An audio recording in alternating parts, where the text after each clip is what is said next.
বন্ধু তোর মা ফোন দিচ্ছে, কি করব? কেটে দে। ওর মা ফোন দিল, ফোনটা কেটে দেব। বন্ধু আবার ফোন দিছে। আরে এত বিরক্ত করে কাটতি বলিস না তোর একবার? এরকম আবহাওয়ার পাবো, ছবি তুল, তুই কাট।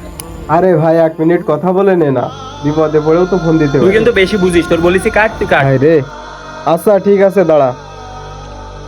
আরে ওর গার্লফ্রেন্ড ফোন দিচ্ছে, কি করব? কেটে দে। ছবি তুলছি দেখ। ওই সুন্দর ছবি উঠেছে। আর হ্যাঁ, তোর গার্লফ্রেন্ড ফোন দিছিল, আমি ফোন কেটে দিছি। গার্লফ্রেন্ড ফোন দিয়েছে, তা কাটিছিস কেন? জানিস না কত টেনশন করে আমার জন্য? কি টেনশন করে?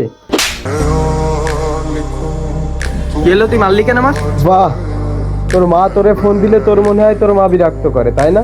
আর তোর গার্লফ্রেন্ড ফোন দিলে তোর মনে হয় তোর গার্লফ্রেন্ড তোর জন্য টেনশন করে, তাই না? তুই দেখ, আজকে তোর এই ভুল ধারণা আমি ভাঙাই দেবো।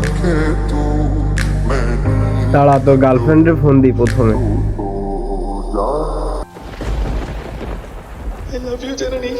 হ্যালো সাদিয়া, কই আছো তুমি?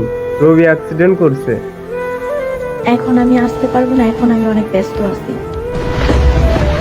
দেখলি তো, দেখ এবার তোর মায়ের কাছে কল দিচ্ছি। Hello aunty. ওয়ালাইকুম সালাম। রবি অ্যাক্সিডেন্ট করছে, আপনার ছেলে। কি কও এগুলো? আমি এখনই আসতেছি। হ্যালো মা।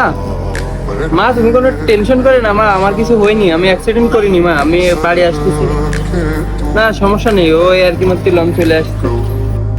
जब जब मुझ पे उठा सवाल मारी तेरी चून रियाल